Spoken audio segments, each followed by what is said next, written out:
Eagle health ప్రేక్షకులకు నమస్కారం. నా పేరు కోటేశ్వరరావు. ఆంజనేయ ఆయుర్వేద అనే వనమూలికల వ్యాపారం గత 3 తరాలుగా ఉన్నామండి. చాలామంది రక్తపోటుతోటి బాధపడుతూ ఉంటారు. దీనికి మనం ఉదయం సాయంకాలం మరి డాక్టర్ గారు చెప్పిన ట్యాబ్లెట్లు వేసుకోవాల్సిందే తప్పదు. ఎందుకంటే ఆ రక్తపోటు వల్ల చాలా రకాల దుష్పరిణామాలు ఉంటాయి.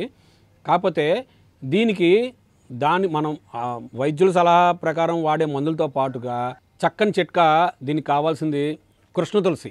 మన తులసిలో 5 రకాలు ఉంటాయండి. పిచ్చి తులసి, కుక్క తులసి, కృష్ణ తులసి, వన తులసి, అలా రకరకాల తులసిలు ఉంటాయి. దీంట్లో కృష్ణ తులసి అని ఉంటుంది, కొంచెం నీలివర్ణంగా ఉంటుంది అనమాట. ఆ కృష్ణ తులసి, పుదీనాకు. కృష్ణ తులసి ఒక 100 గ్రాములు రసం వచ్చేట్టుగా తీసుకుంటే పుదీనాకు ఒక 50 గ్రాముల రసం తీసుకోవాలి.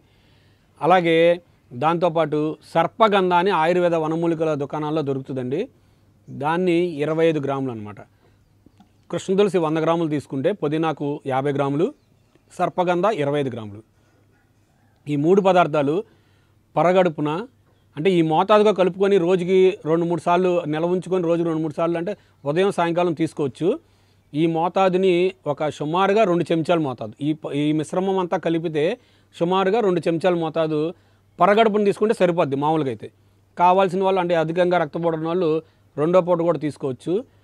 మీకు కావాల్సిన ముఖ్య పదార్థాలు 3 అండి. కృష్ణ తులసి ఆకు రసము, అలాగే పుదీనా ఆకు రసము, అలాగే సర్పగంధ మూలికలు బజార్లో దొరుకుతాయి. అవి 25 గ్రాములు మోతాదులు. ఒకవేళ మన పచ్చి దొరకట్లేదు, ఈ కృష్ణ తులసి అనేది పుదీనాకు రోజు మిక్సీ చేసుకోవడం, మనం పేస్ట్ చేసుకోవడం ఇబ్బంది అనుకుంటే నీడలో ఎండించండి.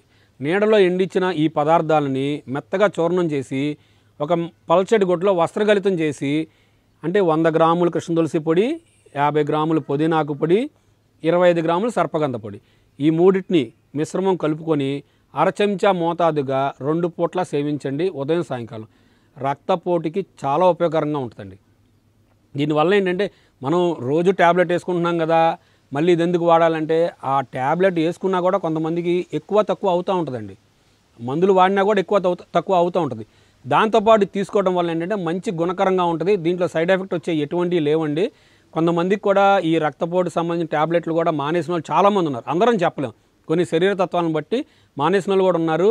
ఇది సర్పగంధ మూలిక గురించి మీకు ఏదైనా కావాలంటే గూగుల్లో సెర్చ్ చేసినా కూడా మీకు ఆ మూలిక వివరం దొరుకుతుంది. మీరు చక్కగా వాడుకోవచ్చు, ఇబ్బంది ఏం లేదు. ఈ 3 పదార్థాలని చూర్ణం చేసుకొని గాసీసాలు నిల్వ ఉంచుకోండి. పొద్దున సాయంకాలం 1/2 చెంచా చూర్ణాన్ని తేనెలో కూడా తీసుకోవచ్చు, మంచినీళ్ళతో తీసుకోవచ్చు, వేడి నీళ్ళతో కూడా అతిగా గుణంగా ఉంటుంది. ఈ 3 పదార్థాలని సేవించి మీరు బ్లడ్ ప్రెషర్ ఉన్నవాళ్ళు ఉపయోగించుకొని, దీనివల్ల చాలామందికి ఏంటంటే బ్లడ్ ప్రెషర్ వల్ల మెడ నొప్పి వస్తూ ఉంటుందండి. అలాగే గిడ్డినెస్ ఉంటుంది, తల తిరుగుతూ ఉంటుంది. అవి రాకుండా కూడా చాలా బాగా కాపాడుతుందండి ఇది.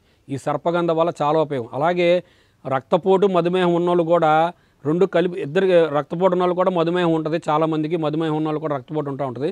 వాళ్ళు కూడా ఈ సర్పగంధ మూలిక వల్ల చాలా ఉపయోగం. మధుమేహానికి కూడా ఈ సర్పగంధ మూలిక అనేది చాలా ఉపయోగకరంగా ఉంటుంది.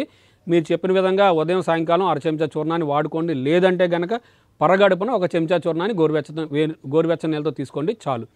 రక్తపోటు అనేది నిదానంగా మీకు కంట్రోల్లోకి వచ్చేస్తుంది. ఇది ఉపయోగించి మా కామెంట్ బాక్స్లో తెలియజేయండి. నమస్కారం. Like and subscribe Eagle Health and Beauty.